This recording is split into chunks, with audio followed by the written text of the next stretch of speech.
again, everyone, and welcome back to the Cinderella phenomenon.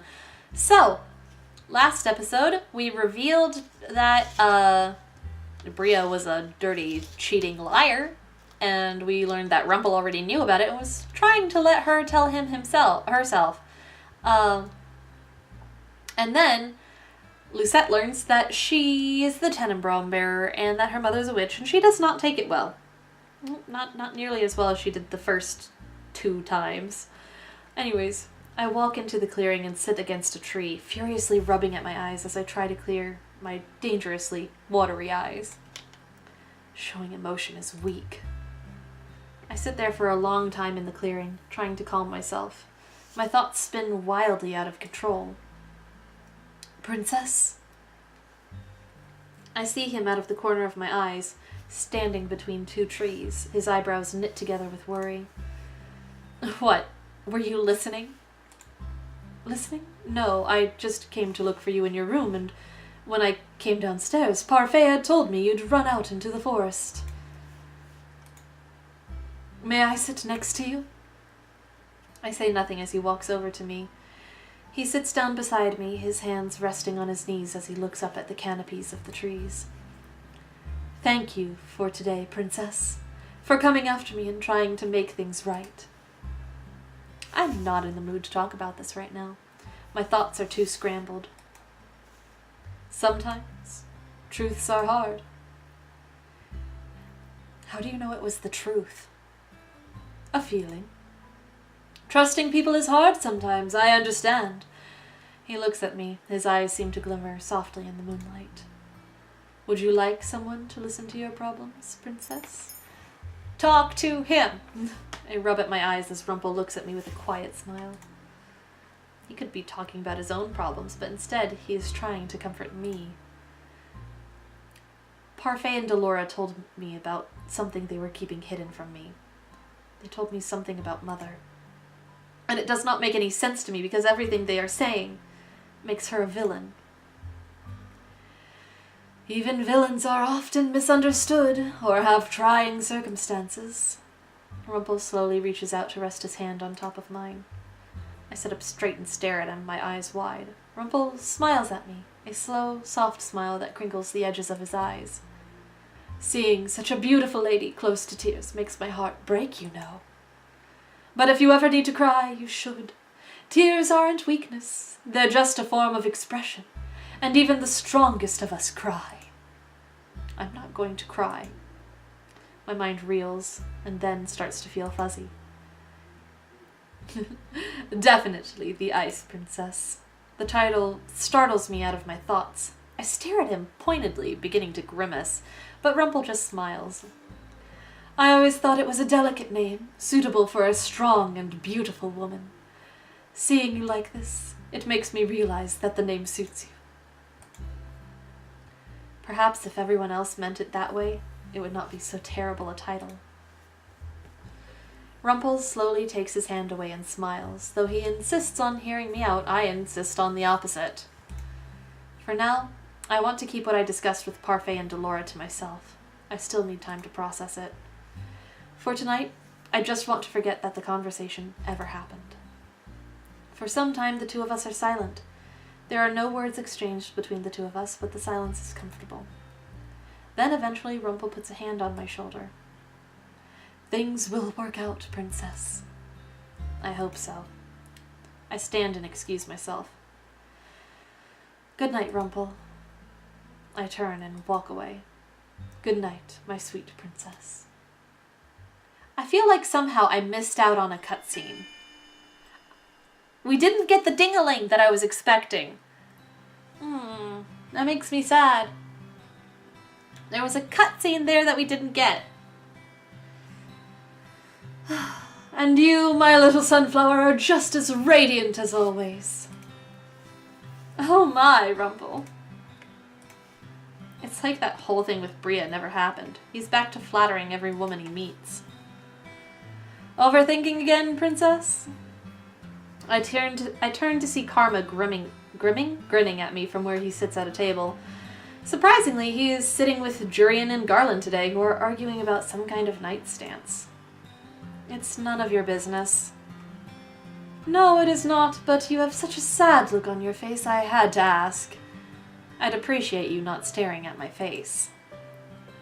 I don't need to stare to see that you're in distress. I turn on my heels and begin to walk away, irritated. Even when I'm among other people, it is impossible to forget the conversation I had with Parfait and Laura. It hovers at the back of my mind constantly. We have not spoken again since then, yet even now, I'm still taking in what they told me before. My mother, the Tenenbaum bearer, and me, a witch. The reason others have always feared me is because of my blood. I suppress a sigh as I attempt to return to my work. As the days go by, I notice myself becoming more and more agitated. Half of it is the recent history lesson, and the other half is Rumple's flirting with other women. How can he just snap his fingers and get over Bria so quickly? If he flatters every woman, does that mean he does not really mean the things he says to me? I gather the plates off the counter, put them on a tray, and take them to customers. Today, everything feels mechanical. For the last few days, I've been noticing that I walk more stiffly, and that if I walk too quickly, my vision blurs. Probably because of my overthinking. I stumble as I bring a tray to a familiar customer. "You're getting sick!" The man looks up at me and asks if I'm okay, and I murmur that I am before walking off. The blurriness comes back. What is wrong with me? I look over at Rumple, who is at a table with two girls because his shift is over. Rather than boil over on the inside, I feel myself getting warmer on the outside. My skin feels clammy. I have to force myself to take a breath as I get the next round of orders. My last order for the day is for one of the girls at Rumple's table. I don't want to go over there.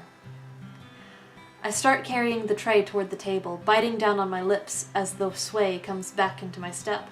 As I draw closer, I notice Rumple and the girls laughing about something. I grit my teeth and pause in front of them to lay down the tray. "Oh, this isn't mine, it's my friend's." "Yes, I was the one who ordered the soup." The two stare at me. Instead of handing the soup off, they wait for me to move the bowl. But before I can reach over and move it, Rumple slides it over to the other girl himself. For a few moments, there's a fragment of a scowl on his face. "How are you doing today, my sweet princess?"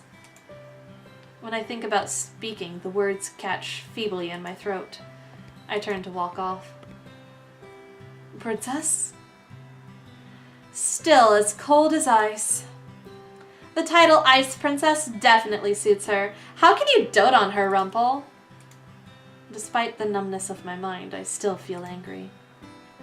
I turn around so quickly that I make myself stumble. I feel myself teetering, on the edge of falling, but something stops me. Warm hands reach out to grab mine before I can fall. Through my dizziness, I can see Rumple standing in front of me. "Princess, look at me." He puts a hand under my chin and angles my head so I can see him better. The expression on his face is suddenly serious. He looks at me for a few moments before he places a hand on my forehead. "Princess, you have a fever. A really high fever, actually. You should go back to your room and rest. I'll drop by with some medication in a few minutes after I say goodbye to these ladies." I am fine. My voice comes out hoarse. Trying to clear my throat only makes me feel more miserable. "Princess, you're not fine. You look like you're about to collapse." I will not collapse. I am stronger than that.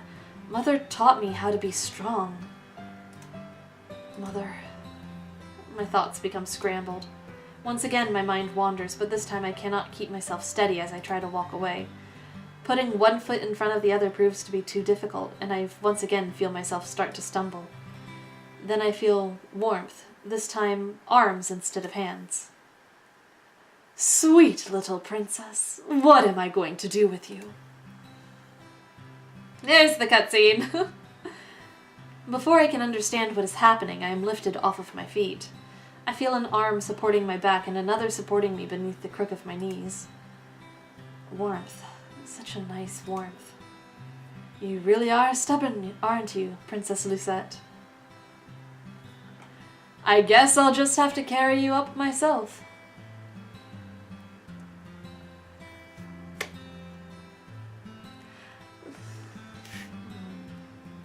The last 2 times I went with my first instinct, I didn't get the ding-a-ling. Which is... Stop. We're not going that way. Mine's out of the gutter. Mind out of the gutter. But, my first instinct is to just, relax, not struggle, not fight, just be... My body is so weak anyway. Even if I wanted to struggle, I would not be able to. I slowly lean my head against his chest. Princess, you concede that you need help? No. Still so stubborn. There's an indistinct murmuring behind him that probably belongs to the girls. Rumple responds to them in a low voice. Stubborn she may be, but my sweet princess is stronger than any other woman I've ever known. So warm. But not as warm as you are right now, princess. So I should have fought? Everything is contradictory with this man, honestly. His voice slowly begins to fade out as I close my eyes. For the time being, I stop caring about everything else around me. I forget about Mother, about my talk with Delora and Parfait, about the crystal, the Marchen, and I focus on Rumple.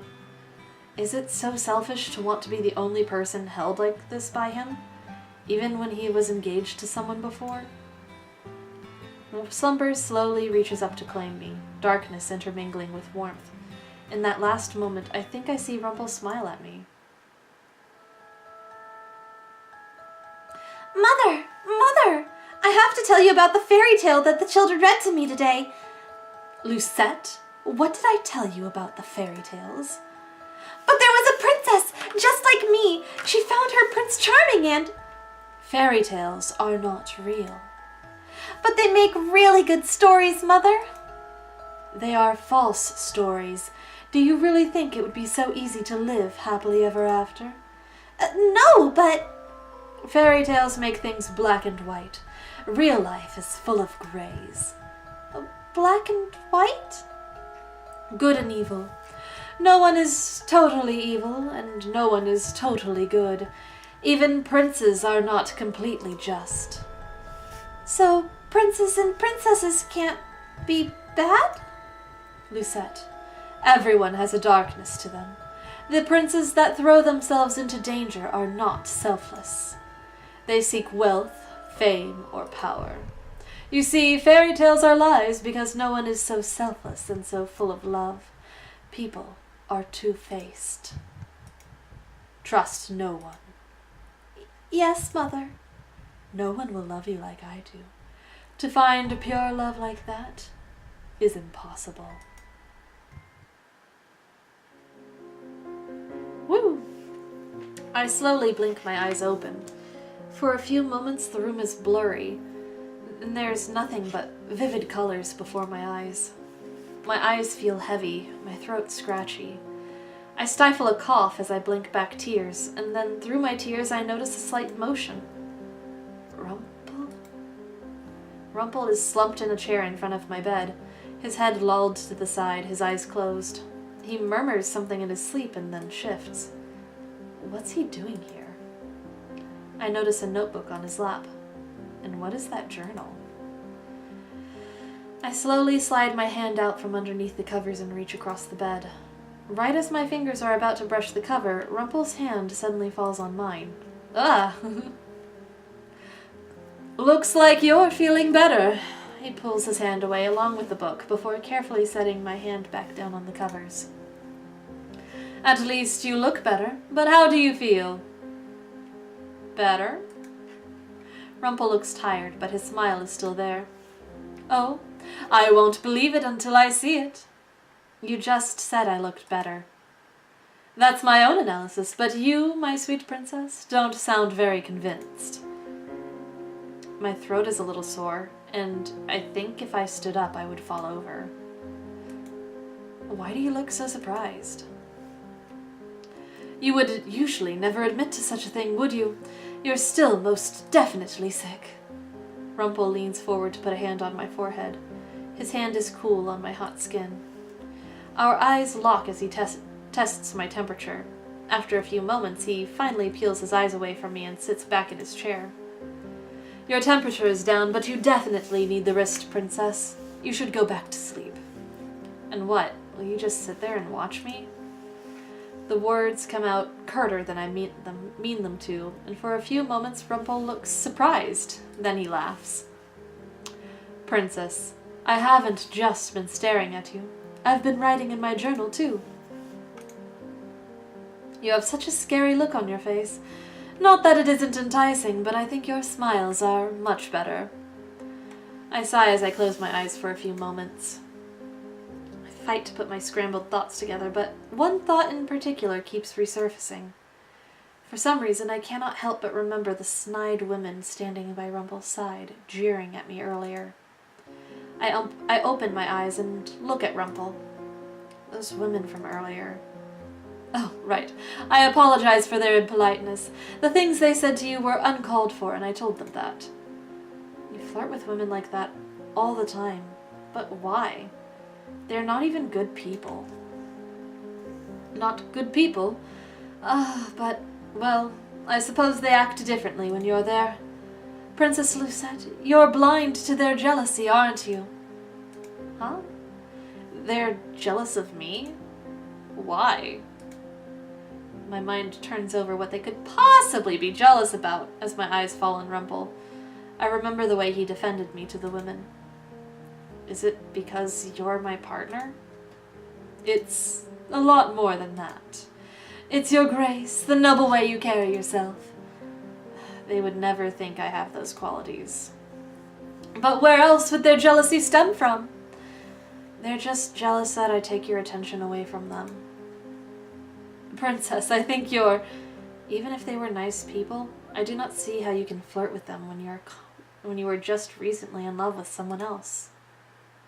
Oh, normally I would stop talking, but the words continue tumbling out of me. I do not understand how someone like you who had a fiancé could still be flirting with girls. How can you love someone if all you do is flirt with other girls? Flattery is one thing, but you cannot just flatter every girl. Why are you still smiling at me? I may not remember a lot of things, Princess, but I know for certain that whatever feelings I had for Bria vanished a long time ago. The good ones, at least. Rumple. The words break apart as I start coughing. Don't rile yourself up over this. Please rest. I slowly lean back into my pillows with my eyes half closed. Why do I even care about what Rumple does? Why does it bother me that he flirts with other girls? That is his business. Rumple pulls the covers closer to my chin and smiles. Just because I flatter other women does not mean I can't love someone. You always say some woman has stolen your heart, but your heart cannot belong to everyone. Yet you told me you always speak the truth. Maybe that in itself is a little white lie. Just some harmless dramatics. But most girls know that I'm being dramatic, Princess. They don't take my words so seriously, even if I do mean my compliments. He stares at me for a few moments, thoughtful. Does it bother you so much that I compliment other girls? Of course not. Though it will be difficult to hold my tongue, I will do it for you, Princess, so don't worry. Why would he do something like that for me? My eyes are suddenly so heavy, I have no choice but to close them as I let out a deep sigh. My head is beginning to hurt again. Behind my closed eyelids, I can hear a soft shuffle as Rumple moves in his chair. Right before I fall back into the darkness of sleep, I feel something soft and warm on my forehead. Rumple? A good night kiss. His words are quiet, and I can only just barely make them out. I cannot think of them, because the pull of sleep is much too tempting. Dramatic interlude. And there. With that all settled out, I'm thinking I'm going to end this episode for here. Thank you all for watching, and I'll see you in the next one. Bye-bye!